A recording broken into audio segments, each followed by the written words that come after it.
Halo sahabat Hidmatul Ummah, mari kita ikuti keseruan cerita religi perjalanan ibadah umroh yang telah dilaksanakan oleh Ketua KSPPS Hidmatul Ummah beserta rombongannya. Di video ini kita akan mengetahui apa nama travel umrohnya dan bagaimana pelayanan yang diberikan. Selamat menyaksikan. Bismillahirrahmanirrahim. Assalamualaikum warahmatullahi wabarakatuh. Sahabat Hidmatul Ummah, semoga sehat dan sukses selalu. Bersama saya Yosef Henry Gumilang, dan di samping saya sudah ada Ketua Pengurus KSPPS Hidmatul Ummah dengan Bapak Haji Kosasi. Alhamdulillah, pada kesempatan kali ini saya dengan Pak Haji Kosasi akan berbincang tentang umroh. Baik, tolong disimak baik-baik dan mudah-mudahan ini menjadi bermanfaat bagi khususnya penonton dan kita semua. Amin ya rabbal alamin. Amin. Baik Pak Haji, gimana Pak Haji kabarnya Pak Haji? Alhamdulillah sehat walafiat. Alhamdulillah Pak Haji ya. Kemarin saya sendiri udah menyaksikan sendiri Pak Haji Kosasi sudah berangkat umroh melalui travel mana Pak Haji? Travel Marco. Travel Marco yang sudah kerjasama dengan Hidmatul Ummah ya Pak Haji ya. Ya, Hidmatul Ummah posisinya sebagai agen dari Travel Marco. Jadi agen dari Travel Marco. Kemarin Pak Haji berangkat berapa orang Pak Haji yang diajak Pak Haji? 8 orang. 8 orang. Itu kita melalui marketingnya seperti apa tuh Pak Haji? Marketingnya face to face. Ya. Oh, face to face. Oke. Sebenarnya Pak Haji yang membuat Pak Haji untuk berangkat umroh itu apa sih Pak Haji? Motivasi Pak Haji untuk berangkat umroh lagi? Haji umroh udah berapa kali Pak Haji? Haji 1 kali tahun 2010. 2010. Kemudian yang kemarin tanggal berapa tuh? 27 ya. Jadi yang kedua. Kedua kali. Berarti umroh dua kali Pak Haji ya? Umroh sudah 2 kali, haji 1 sekali Pak Haji. Sebenarnya yang menjadi motivasi Pak Haji untuk umroh itu apa sih Pak Haji? Satu, untuk menambah semangat ya, menambah semangat beribadah. Karena melalui ibadah haji dan umroh itu ruh ibadah itu semakin kuat, ya, semakin ingin kita lebih dekat dengan Allah. Yang kedua, ingin melihat perkembangan bagaimana perkembangan Islam secara makro ya, secara dunia, karena di Mekah itu kan gambaran dunia. Semua bangsa, suku itu ada bertumpah ruah di Mekah. Kita lihat bagaimana semangat mereka beribadah, semangat ukhuwah Islamiyah. Ya. Kemudian yang paling mengesankan, kita melihat bagaimana perkembangan kemajuan kota Mekah dan Madinah. Itu yang paling mengesankan, kita belajar bagaimana peradaban Islam. Ya. Kota Madinah yang sekarang sudah tertata rapi, tata ruang yang sangat istimewa, ada perpaduan antara perkembangan ekonomi dan perkembangan religius. Nah, itu benar-benar menakjubkan. Langsung kita teringat bahwa Madinah itu kota Nabi. Ya, Madinah yang tampak sekarang mewah, modern, maju, itu adalah konsep Rasulullah. Bagaimana Rasulullah mengembangkan kota Madinah, ya, datang hijrah dari Mekah ke Madinah. Yang dibangun oleh Rasulullah itu bukan hanya agama, tapi bagaimana Rasulullah membangun peradaban, membangun masyarakat yang maju, membangun ekonomi. Ya, selain Rasulullah datang ke Madinah, membangun Masjid Kuba, kemudian Masjid Nabawi, juga membangun ekonomi. Rasul membangun pasar, ya, sebagai pusat ekonomi. Pasar dibangun oleh Rasulullah, ya. Nah, dengan pola bagaimana tatanan ekonomi Islam, sehingga Rasul mengatakan jangan masuk pasar aku kalau belum tahu syariat Islam. Jadi dengan apa yang kita saksikan kemajuan kota Madinah dan Mekah, subhanallah, tidak pernah tidur. Jadi ada perhotelan, ya, di bawahnya otomatis ada pasar. Ya, di lantai dasar hotel-hotel itu sudah pertokoan, otomatis pusat perhotelan di situ jadi pusat kota dan ekonomi. Pak Haji ya. Selain itu Pak Haji, luar biasa Pak Haji, wawasannya sangat luas, artinya tempat ibadah, ekonomi juga, bangkit juga Pak Haji. Kemudian dalil yang lebih menguatkan kita supaya kita, ya kan terkadang Pak Haji, masyarakat tuh banyak uang, cuma belum tentu mereka itu ada panggilan gitu Pak Haji. Dalilnya apa tuh Pak Haji, kira-kira tuh Pak Haji? Sebetulnya gini ya, semua umat itu sudah dipanggil oleh Allah. Bukan menunggu panggilan Allah. Ya, siap. Allah sudah memanggil melalui Nabi Ibrahim, ya, dan doa Rasulullah umatnya. Cuma bagaimana kita menyikapi panggilan Allah ini? Sudah masuk nggak ke dalam sehati sanubari kita? Ya. Kemudian panggilan Allah, kemudian atas kesadaran religius kita ingin menunaikan ibadah yang paripurna, ibadah haji dan umroh, itu menjadi kegantungan umat yang imannya sudah betul-betul mumpuni. Ya sudah. Bagaimana sih saya ingin melihat melaksanakan ibadah haji, melaksanakan umroh, ya, mengikuti syariat Islam dengan perjuangan yang sangat hebat, dana yang besar, tenaga yang kuat, semangat yang tinggi. Nah itu ibadah haji hanya akan dikerjakan oleh orang-orang yang punya semangat seperti itu. Sementara materi itu tidak menjadi pendorong utama, karena materi orang bisa naik haji, bukan itu. Tapi karena semangat ingin beribadah, dia mencari materi. Orang yang punya istitoah dari sisi materi, nah belum tentu istitoah dari sisi psikologisnya, jiwanya. Ya, karena banyak orang yang sudah mampu, bahkan ada yang mau mengajak anaknya, saudaranya, dia nggak mau. Itu banyak orang seperti itu, nggak mau, tinggal berangkat. Karena jiwanya, ya, tidak berusaha untuk meraih hidayah itu, hanya tidak bisa. Dia bukan menunggu hidayah. Allah itu sudah memberi hidayah kepada kita, sudah mengajak kepada kita, sudah mewajibkan. Nah, cuma tadi tergantung bagaimana secara psikologis, secara imannya, ya, mau atau tidak. Kebanyakan seperti itu. Oke, baik Pak Haji. Jadi tadi hidayah itu sebenarnya sudah ditunjukkan. Sudah hidayah, sudah. Allah sudah. Al-Quran itu kan hidayah. Iya betul Pak Haji. Hidayah Al-Quran itu. Ada yang mau nggak menerima hidayah itu? Iya. Ya, jadi bukan menunggu, Allah sudah memberikan hidayah kepada semua umat. Ya. Oke. Tadi tuh Pak Haji, kalau kita perbandingan dengan travel yang sebelumnya, kemudian kita sudah mempunyai kerjasama dengan Marco dan Khidmatul Ummah sebagai agen, kira-kira perbedaannya itu apa, pelayanannya atau gimana Pak Haji? Satu dari sisi status ya, status travel Marco itu sudah betul-betul sudah terpercaya. Nah, terpercaya karena di satu sisi Marco itu travel yang besar, kemudian dari sisi manajemennya sudah bagus, ya, itu secara administrasinya seperti itu. Jadi kita tidak usah meragukan, jangan takut tertipu, ya. Kemudian dari sisi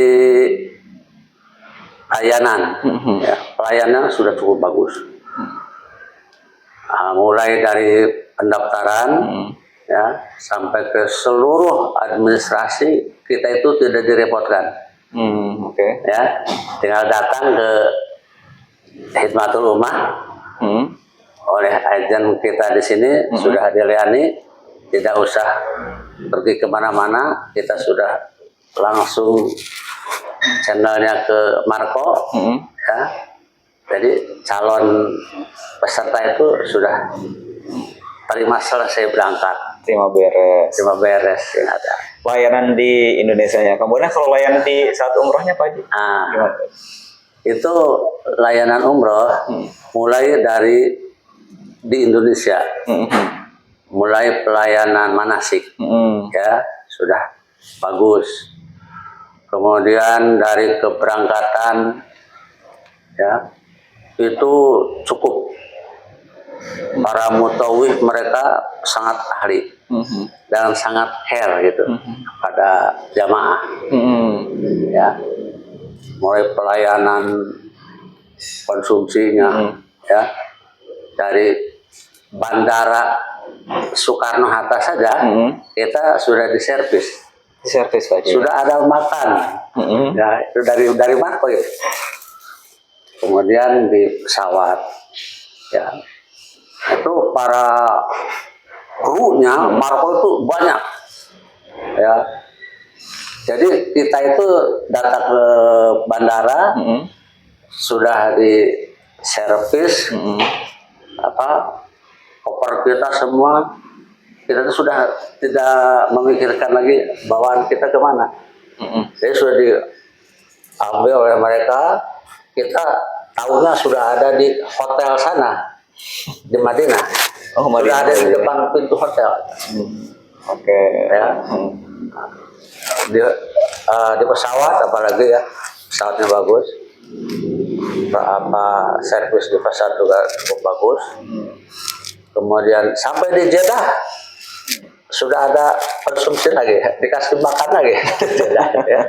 Di Jeddah itu dari Marco itu, dari travel.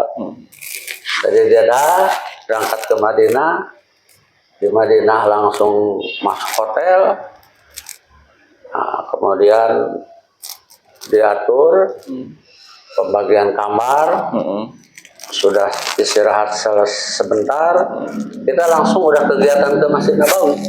Oh, kegiatan. Di Iya. sana kegiatan apa aja Pak Haji? Nabawi itu kan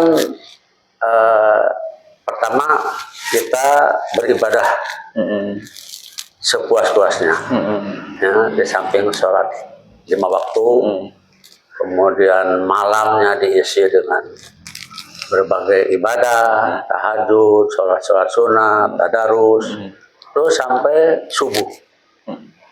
Nah subuh, kemudian pulang ke hotel, makan, persiapan, langsung ke Nabawi lagi untuk sholat duha. Kemudian ada yang giliran ke Raudhah, ya ke Raudhah. Itu setelah itu kegiatan masing-masing, ya city tour. Nah setelah itu ada layanan city tour. City tour ada 2 macam situ. Yang pertama city tour sekitar Masjid Nabawi. Nah itu kita mempelajari, mengenal lingkungan Masjid Nabawi dari mulai masjid yang dibangun oleh Rasul, yang ada kubah biru besar, kemudian melihat daerah sekitar, karena di situ ada tempat-tempat yang historis seperti Masjid Gomamah, ada Masjid Abu Bakar, Masjid Ali bin Abi Thalib, kemudian Makbarah Bakri. Nah itu diperkenalkan. Nah setelah itu ada lagi layanan city tour ke Gunung Uhud. Gunung Uhud. Nah, ke Jabal Uhud itu. Mulai Jabal Uhud ada Honda, Masjid Kuba, Masjid Qiblatain, kemudian Pasar Kurma. Nah, itu yang paling menakjubkan tahun 2010 Pak Haji ke situ masih gunung lah kalau bahasa kita lah. Masih tandus. Tapi sekarang sudah jadi kota, sudah gedung-gedung bertingkat sudah penuh di situ, sudah di kota. Ada lagi yang sangat menakjubkan di Mekah, di Madinah itu, kita kan suka dengar bahwa dulu Utsman bin Affan pernah mewakafkan kebun kurma berikut sumur besar. Nah, itu sampai hari ini Pak Haji lihat sendiri tuh, ada hotel wakaf Utsman bin Affan berdiri menjulang. Nah, jadi Pak Haji, ini saya ainul yakin melihat bahwa wakaf Utsman bin Affan masih ada, masih dikelola dan berkembang. Iya, oke. Nah, itu contoh bahwa sudah 1400 tahun wakaf dikelola oleh orang-orang yang amanah, ya. Nah, ternyata penggunaan wakaf itu sangat luas, bukan seperti kita. Wakaf hanya untuk masjid, untuk apa itu majlis taklim, pesantren. Tapi di sana tuh udah jadi perusahaan, jadi hotel besar, hotel mewah, mahal. Pokoknya hasilnya masih digunakan untuk kepentingan umat. Itu yang harus dicontoh, bagaimana pengelolaan wakaf yang modern kan. Betul Pak Haji. Tapi pada saat Pak Haji melihat hotel Utsman bin Affan, kemudian sempat cerita nggak dengan orang lokal gitu Pak Haji? Sempat nanya-nanya itu. Kan ada mutawif ya. Jadi mutawifnya menyampaikan. Iya. Sementara itu wakaf Utsman bin Affan. Subhanallah ya. Subhanallah, saya melihat ini dulu kan apa betul ya, sudah sekian 1400 tahun masih ada wakaf. Ya ternyata betul. Jadi aset-aset umat itu kalau dikelola dengan baik dan benar, amanah, itu bisa berkembang. Di Madinah berapa hari itu Pak Haji? Di Madinah 3 hari. Madinah 3 hari. 3 hari langsung ke Mekah. Jadi Madinah kita berangkat berhenti di Bir Ali, mengambil mikot. Nah, mengambil mikot, akan ihram, kemudian berniat. Nah, kita langsung menuju Mekah. Di Mekah kita ditempatkan di hotel yang cukup mewah juga. Hotel apa Pak Haji? Hotel Amar Grand. Itu jaraknya jauh apa dekat Pak? Dari hotel ke Masjid Haram sekitar 750 meter. 750 ya. Ya, itu cukup dekat. Oh, dekat itu Pak Haji. Kalau dilihat di area Masjid Haram, itu masih area Masjid Haram. Karena jamaah Jumat itu sampai ke depan hotel. Oh, banyaknya Pak. Iya. Jumat itu di depan hotel. Masih jauh ke sana. Jadi kalau jamaah umroh atau haji, ketika dari hotel mau ke Masjid Haram tanpa naik mobil, itu sudah termasuk dekat. Iya, sama. Di musim haji itu sampai ada dari hotel ke masjid itu bisa 2 kali naik mobil. Kemarin tuh daerah Misfala tuh dekat kan, dan ramai. Dan yang paling menakjubkan, kita di hotel itu dilayani dengan masakan Indonesia. Emang sebelumnya Bang gimana Pak Haji? Kan kalau dulu musim haji Pak Haji begitu ya. Jadi dicampur pendak gitu. Sekarang itu sudah ini orang Turki ya Turki. Satu lantai makan Turki. Ini orang Indonesia. Itu kita udah masakan Indonesia. Ada sayur asam segala. Ya, tuh. Jadi sudah ada perubahan ya Pak Haji? Dari Sudah, sana ya? sudah bagus, bagus. Mhm. Di Mekah berapa hari itu Pak Haji? Di Mekah 4 hari. 4 hari. Nah, jadi di Madinah 3 hari, di Mekah 4 hari, pelaksanaan umrah itu 7 hari. 7 hari. Nah, di jalan PP 2 hari. Oh, 2 hari. Jadi 9 hari itu dengan perjalanan. Oke. Dan itu menurut pengalaman Pak Haji pada itu ngobrol dengan anggota umrah lain, ternyata dari kita itu travel marko itu paling murah. Paling murah Pak Haji? Paling murah. Kemarin kan hanya 28.500.000. Nah, sementara orang lain itu di atas 30. 33 sampai 35. Karena akbar juga Pak Haji? Ya, satu itu. Dan yang kedua memang marko selalu paling murah. Paling murah. Kalau dari Marco sendiri Pak Haji, ketika kita tawaf itu berapa kali?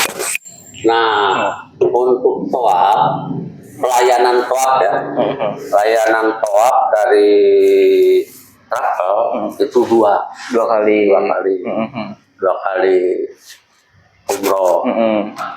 Nah, tapi kalau kita punya inisiatif ingin nambah itu boleh. Baik kita minta ke mutawif atau kita sendiri sudah bisa. Pak Haji kan kemarin sudah pengalaman, sudah tahu. Kita tinggal berangkat ke Taif, di depan hotel itu kan sudah banyak mobil tuh, taksi. Taksi ke Tanim, sebelum subuh kita sholat subuh di Tanim, kemudian mikot niat ke Haram, tawaf, sa'i, tahalul, ya jam 9 udah selesai. Di 9 udah selesai Pak Haji? Jadi tergantung kita di sana. Kalau mau lebih dari 3 kali juga bisa sebetulnya. Kan banyak yang mengambil malam. Ambil malam, kita bisa habis maghrib, bisa ke mikot, ke Tanim atau ke Jarona. Kemudian langsung ke Haram. Itu bisa sampai jam 12, bisa. Atau sampai nanti sudah ada yang mengambil setelah umroh selesai subuh. Nah, itu bisa malam umroh, siang umroh lagi. Itu bisa beberapa hari, tergantung kita maunya berapa. Kekuatan juga fisik Pak Haji. Fisik juga harus dijaga sih. Tapi kejadian di saat di Mekah Pak Haji yang berkesan itu apa Pak Haji? Sesuatu yang aneh atau gimana Pak Haji?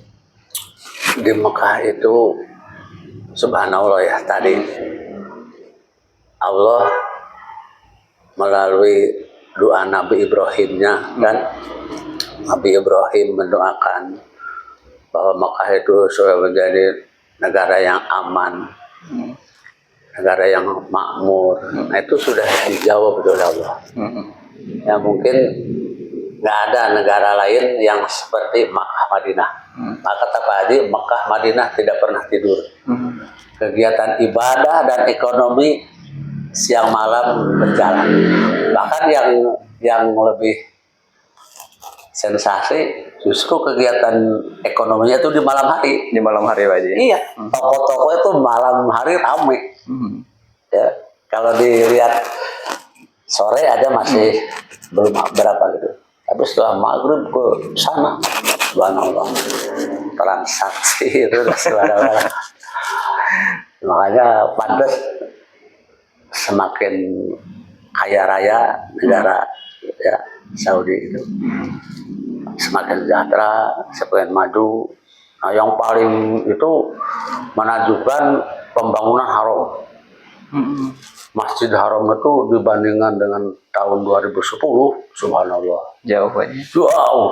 Jadi kalau tahun 2010 dari milad Nabi itu sudah kelihatan semua. Haram itu sudah kelihatan. Dengan yang dulunya kata orang pasar, yang pasar Seng, itu menjadi halaman. Dipotong 2, yang ke dekat ke Haram marmernya putih, dari tengah ke sana itu ke Milad Nabi, marmer merah dengan berapa ratus hektar kita nggak tahu, tuh udah sudah kelihatan. Udah kelihatan ya Pak Haji. Tapi sekarang sudah nggak kelihatan lagi Masjid Haram. Kenapa? Itu halaman itu sebagian besar sudah jadi hotel bintang 5. Oke Pak Haji. Dan pelebaran itu Haram, Masjid Haram dulu.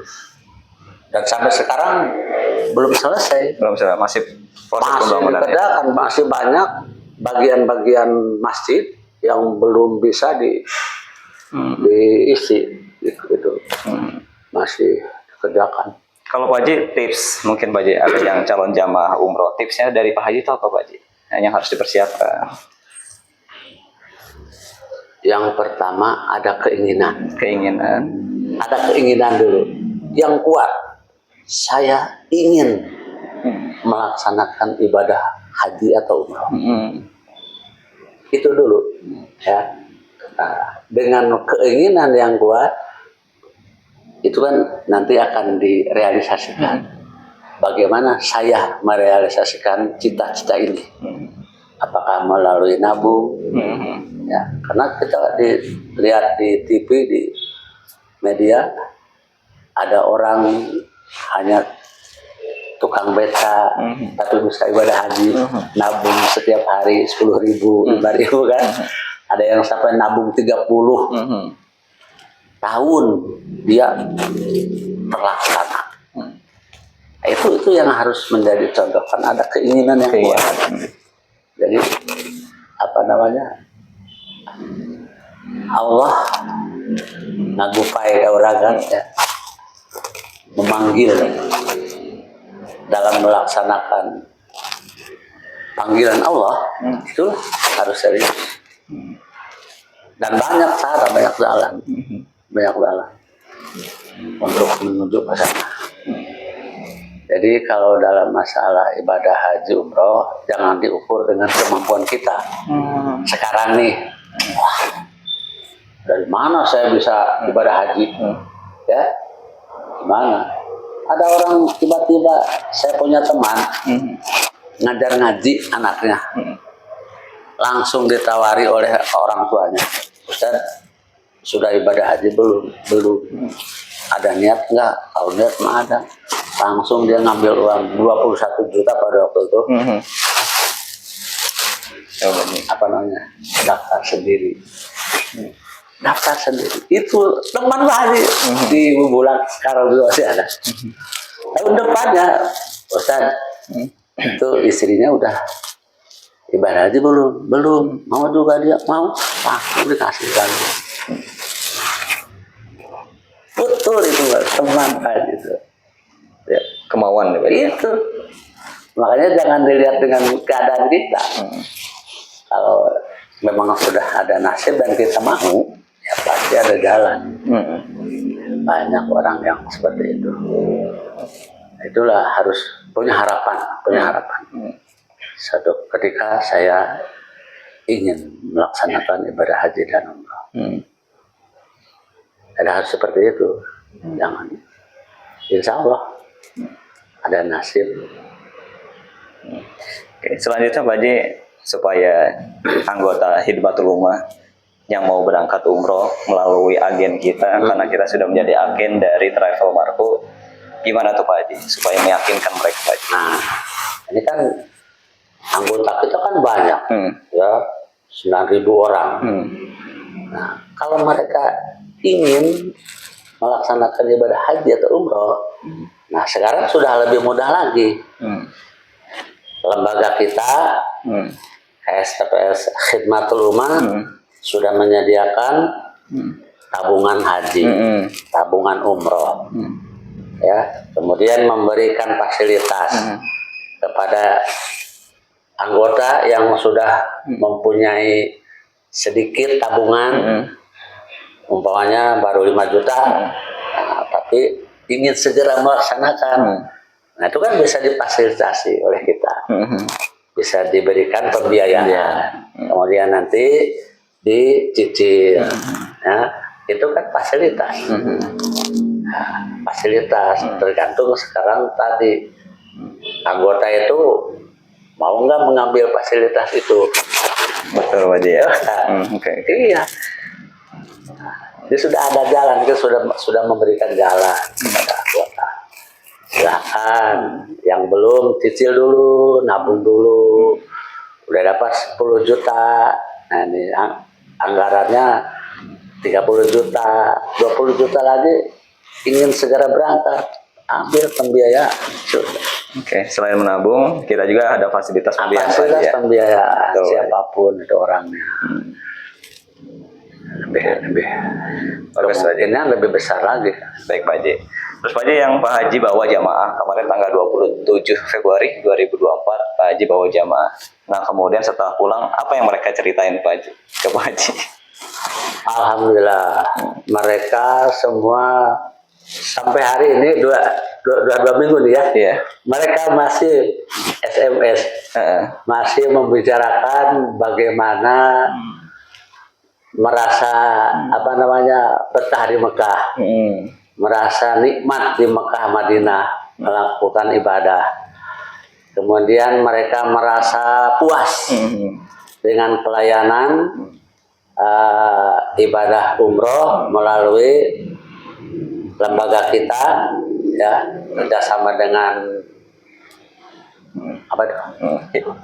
Travel Marco ya. Travel Marco. Jadi mereka merasa benar-benar menemukan ya travel yang benar-benar dipercaya. Bahkan ada satu tuh di antara mereka asalnya meragukan, oh, benar nih Marco itu terpercaya. Nah, sampai dia cari di Google hari di. Nah, setelah yakin, nah ternyata benar ya, kita tidak salah pilih travel. Sangat memuaskan.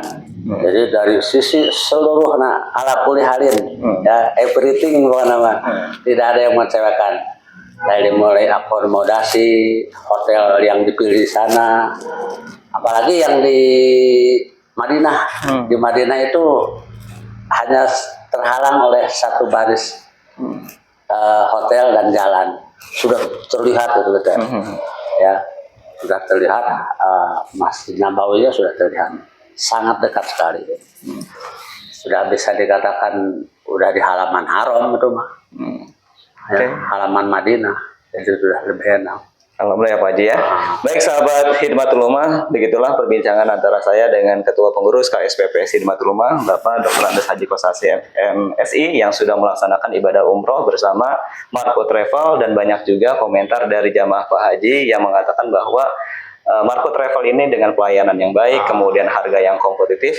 Maka dari itu untuk anggota Khidmatul Ummah jangan ragu lagi untuk memilih travel yang terpercaya, kemudian terjangkau biayanya, mudah prosesnya hanya di Marco Travel, dan sudah kerjasama dengan KSPPS Khidmatul Ummah. Mereka mengatakan kami ingin berangkat lagi umroh beserta KSPPS Khidmatul Ummah dan Marco. Baik, terima kasih Pak Haji Kosasi atas waktunya. Mudah-mudahan apa yang disampaikan oleh Pak Haji itu bermanfaat, khususnya bagi calon jamaah umroh KSPPS Khidmatul Ummah. Sekian dari kami. Wassalamualaikum warahmatullahi wabarakatuh.